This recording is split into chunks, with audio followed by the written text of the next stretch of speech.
Good afternoon, everyone. I'm very happy here um, to open the book launching of our UIII Press.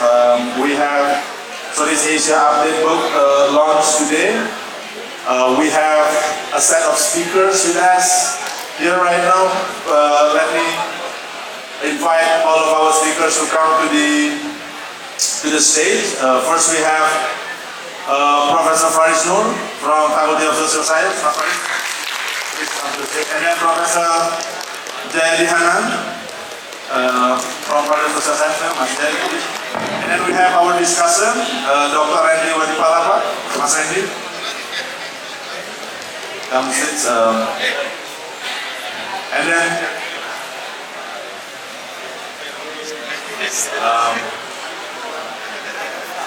may I ask for some applause for our esteemed speakers?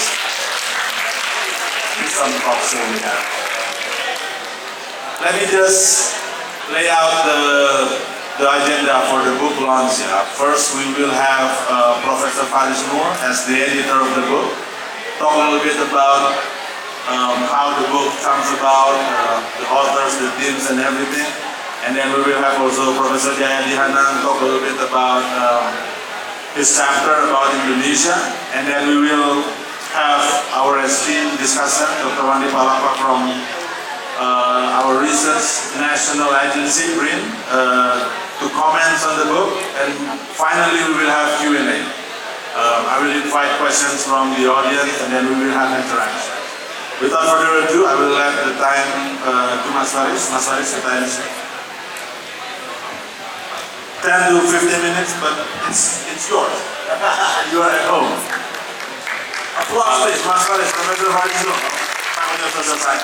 Thank you very much, Gide, and thank you to all of you for attending. Today we are talking about a book that has been in the process for some time now, but I think it is a very timely book because it looks at the state of democracy in Southeast Asia. I suppose there are two things I would like to highlight about the book and its contents.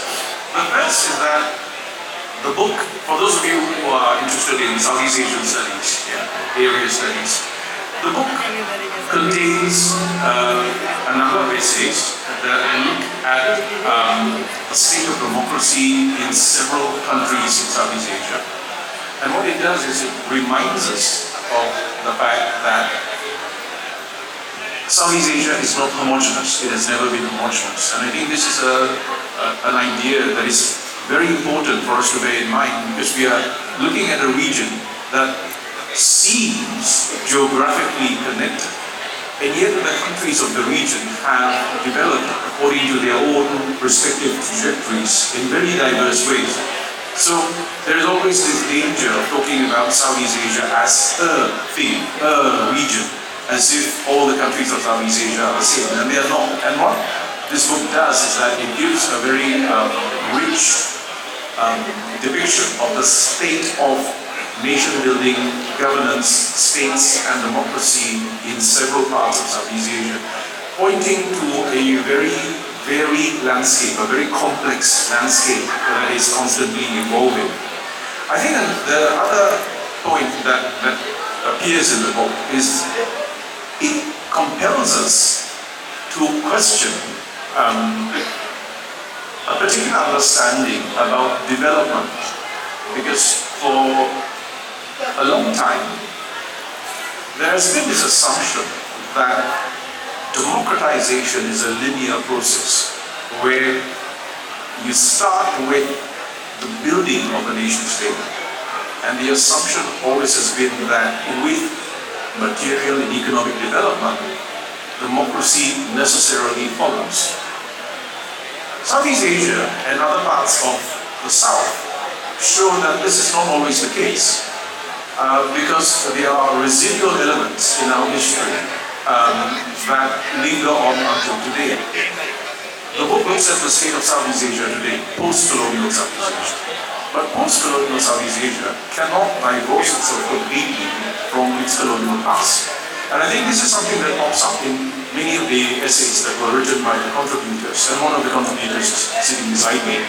When you look at, say, the state of democracy in Indonesia, or Malaysia, or Thailand, or any of the countries that are mentioned in this book, you'll see that so much of the democratic project in these countries is determined by a range of variable factors, certain limitations, certain parameters that have been set from the colonial era itself.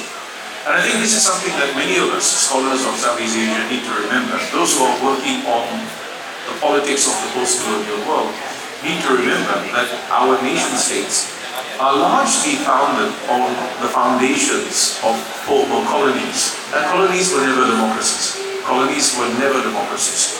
So democracy is actually something very new in our part of the world.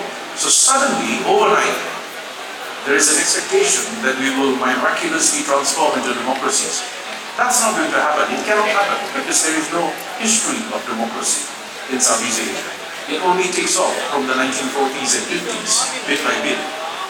I think what I find interesting as a historian, reading the papers and editing the book, is how the chapters in the book show that notwithstanding the commitment to democratization, the process of democratization is not linear. Every country has its own path, and that path is determined by factors including history, not only political economy, not only structure, not only institutional structures, but also its history. And it's amazing how in many of the chapters, when we look at what we all now call democratic backsliding, the democratic backsliding we see in many parts of Southeast Asia often takes the form of a return to earlier, even pre-colonial modes of politics and governance, earlier understandings of power, authority, sovereignty, and what have you. And what I think the chapters show is how we in Southeast Asia, despite our modernity, despite our development, still live in the shadow of a feudal past, which is very deeply entrenched in our societies, deeply entrenched in our politics, it's entrenched in our social norms, it's entrenched in the way in which we conduct ourselves and identify themselves. So this element of feudalism is something that has to be taken into account. I think the refreshing thing about this book is that it's written by local authors who are Southeast Asian social scientists, Southeast Asian political scientists and theorists who understand the region much better than those who are perhaps not acquainted with their respective countries. So if you're interested in Southeast Asia, if you're interested in the state of democracy in Southeast Asia, we hope that this book will be one of those go-to texts for you to have a deep understanding of the mechanics of democratization in Southeast Asia and why democratization in Southeast Asia is not an easy, not a linear process. It's actually a very, very complicated process that invariably involves human agency, institutions, state governments, and what have you. So I think that's a general overview of the book.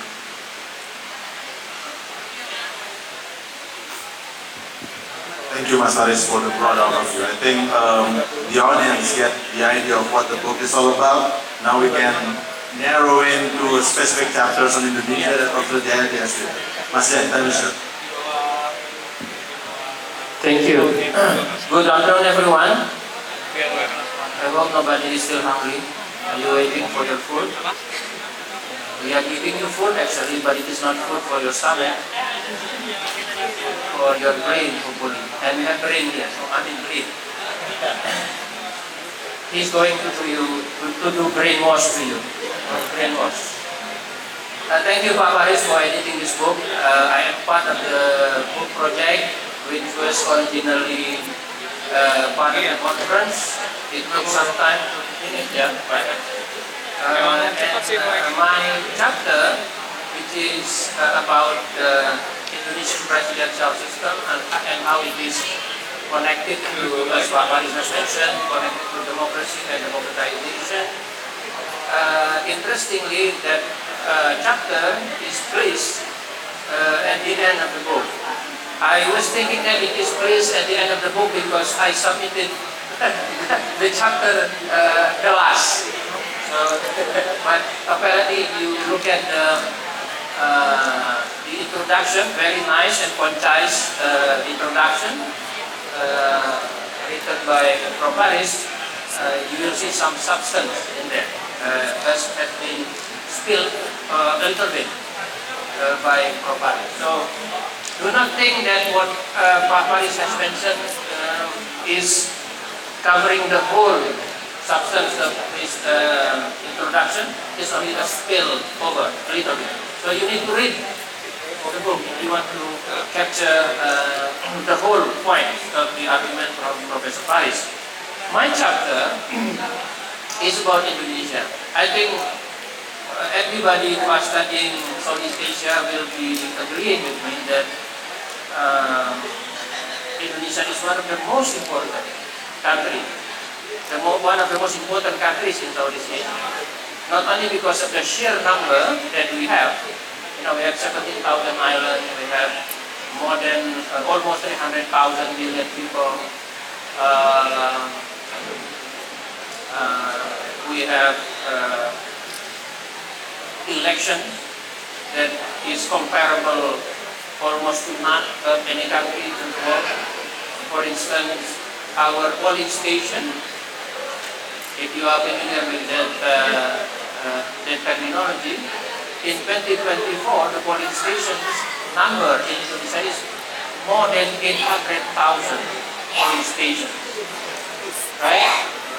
And each polling station is managed by 7 election officials.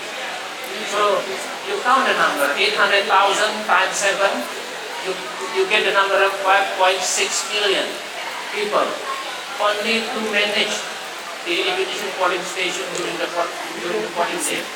Compare that to the number of people in Singapore. Do you know? Paris used to be in Singapore for quite long. You never got it, yeah? So, the number of people in Singapore is around less than 6 million, right? So, if we import all of Singaporean to Indonesia, it is still not enough to manage all of Indonesian polling stations in one day of the election. That is how only looking at the sheer number of Indonesian political aspect, you will see that Indonesia is very important. Politically speaking, if Indonesia is stable, I think it will contribute a lot to the stability of Southeast Asia. If Indonesia is having democratic breakdown, for instance, it will also affect very significantly all democracies or all kind of democracies in Southeast Asia. So therefore, I think it is important to place one of the important chapters of Indonesia in the book. More specifically, my chapter is about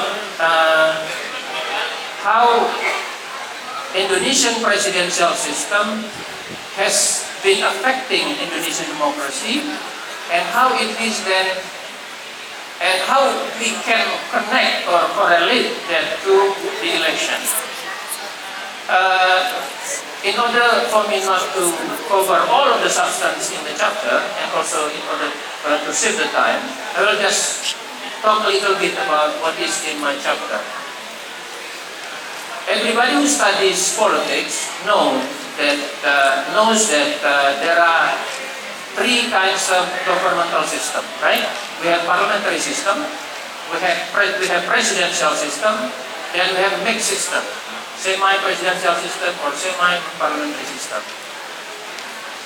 The presidential system, according to the old school on this scholarship, is the one that has higher risk of democratic breakdown. Because, for instance, because of the quarrel or the deadlock between the executive and the legislature. For instance, this happens a lot in Latin America before 1990s, for instance. To make the matter worse, if presidential system is coupled with multi-party system, that can have even higher rates of of political instability or democratic breakdown. Therefore, the scholar studying on this issue has one of the most important attention or focus of the scholars who are studying this issue is on whether or not presidential system can be stabilized or not. Whether or not the stability, political stability, can be one of the features of multi-party presidential system. Then, in other words, stability is one of the most important requirements for any multi-party presidential system like Indonesia to maintain its political stability, to maintain its democratic stability, to maintain its government effectiveness. That is the whole question on this issue. Now, since in inception in 2004, Indonesian multi-party presidential system, contrary to the old school analysis, Indonesia had never been unstable, right? Why had never been unstable? Because everybody can get along, right? You can be opponent in election. After election, you can be together, for instance, right?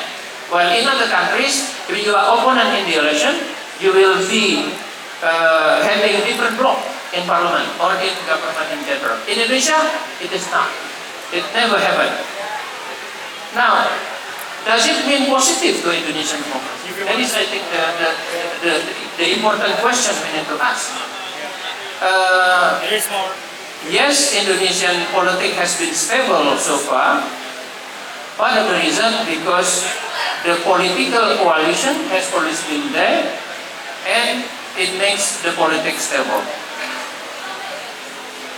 The question now is that whether this stability is not a problem to political stability and to democracy.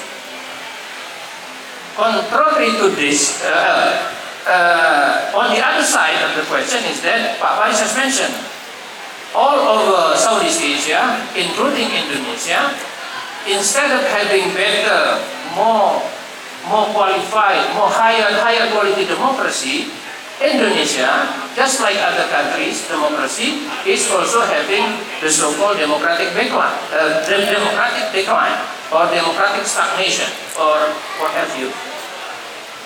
So I am trying to connect this democratic decline with the stability that becomes the feature of Indonesian political system. This stability seems to be not necessarily a good thing for Indonesia. And during the last 10 years of Joko Widodo's presidency, for instance, particularly during the last 5 years, you can see that stability is supported by not only oversized coalition, more than 60%, but the size of the coalition is staggering. By the end of his term, Jokowi can ensemble a coalition that has around 91 or 92% strong, leaving only around 8% of the opposition. You know, that doesn't work for democracy, right? Because democracy is paradoxical. You need a stability, but to maintain that stability, you also need the opposition. In Indonesia, you don't have that kind of opposition. And that is becoming the increasingly become the main characteristic of Indonesian government, Indonesian political system, particularly toward the end of Jokowi's presidency. By the way, this building is named after Joko Widodo, right? So we are talking about the building. Okay.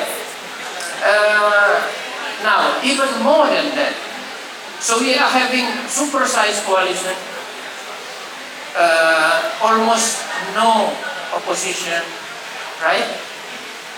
Then one of the questions we can ask, why is that? Then Prof. Faris mentioned, one of the characteristic politics in Southeast Asia historically rooted in the so-called feudalism, right? Therefore, in the chapter, I am invoking a term called imperial presidency. Imperial presidency. A president, but acting like a king. Right? This concept actually is borrowed from the concept from American political system. In American political system, it is still at least before Trump, until before Trump, it is still a kind of normal presidential system in which there is a very strong presidency, and on the other side there is also a very strong opposition. The opposition in the United States is very, very strong to the extent that it is very difficult for a president to always having a smooth proposal of his agendas. Therefore, to overcome this, in short, several American presidents is acting imperially. What does that mean? He is acting, I don't care about you as the opposition, I will do this. And he has the instrument to that, which is called executive order. Executive order. You see, right? If you follow American politics now, Trump is signed a lot of executive orders, right? Including to increase the, the tariff for every country. The difference with Indonesia is that in American system, the president act like an imperial, like a king, or act imperially because he is facing a very hostile opposition. In Indonesia, this building, Joko Widodo, was acting imperially not because he has a very strong opposition, because there is no opposition, right? So he can act whatever he wants, right? So that means in Indonesia, imperial presidency is possible because number one, the president out of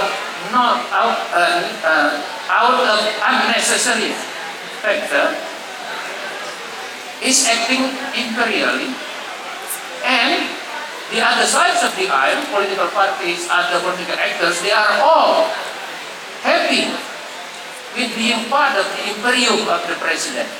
Right? What is the interest? Of course, apparently the interest is on they like to centralize all power in their hand. You can call it. Some people call it cartel, but I still call it imperial presidency because it can change as the president change. Right? Cartel parties system can be long lasting, right? Different from imperial presidency. So that is what happened in Indonesia. In an effort to make Indonesian presidential multi-party system work, the president and his counterparts in the parliament are acting and making a kind of imperial kind of government. Well, you might be disagreeing with me, particularly popular, yeah? He was part of the government before. Maybe his disagreement with me will be less now. So, of course, I think I am a bit exaggerated. Yeah? Therefore, you need to read the chapter and you need to read the books. Okay? Now, the question is, can this imperial presidency phenomenon be stopped or be halted? there the issue of election comes in, right? We in the conference, including Pak Faris, is trying to see whether the election can be a milestone for what is it? For improving the fact that we have in before the election, to improve the quality of government, the governance after the election, and so on and so forth. In this case, the question is whether the election of 2024 can halt, can stop, can reduce the phenomenon of imperial presidency. I think you have the answer, right? We have been passing the election, right? Interestingly, from the very beginning, from day one of his presidency, Prabowo has ensembled not only almost 100% of the political parties, but also, as Marcus Misner has mentioned in his book, the coalitions that the president makes, Prabowo also include everybody, women, eastern part of Indonesia, western part of Indonesia, minority groups, what have you. So everybody is in. Therefore, it is stable. Is or was the stability brought by this last election good for Indonesian democracy? Is it good for Indonesian government in general? Right? Everybody is in one camp, right? In Prabowo's coalition. Who are not in their camp? Only one. The public opposition. Right? The public opposition. That is probably one of the reasons why only a few months after the presidency started, we have very big demonstrations in March, May, and so on. Not only that, we also have a lot, the biggest one was August, right? So that tells you that this political stability among political parties elites does not guarantee the stability in general, which is the aim of having, which ironically is the aim of having that very super-sized coalition. Not only that, you can see a lot of inconsistencies in policies, right? In early 2025, Minister of Finance announced the increase of Indonesian value-added tax policy. Then it was, refused by many people, by the public. Then suddenly the president said, we cancel that policy, right? And some many other policies. Another example is, anybody from Aceh here? Anybody from Aceh? There was a dispute, I think around August or July, about the ownership of 4 islands, right?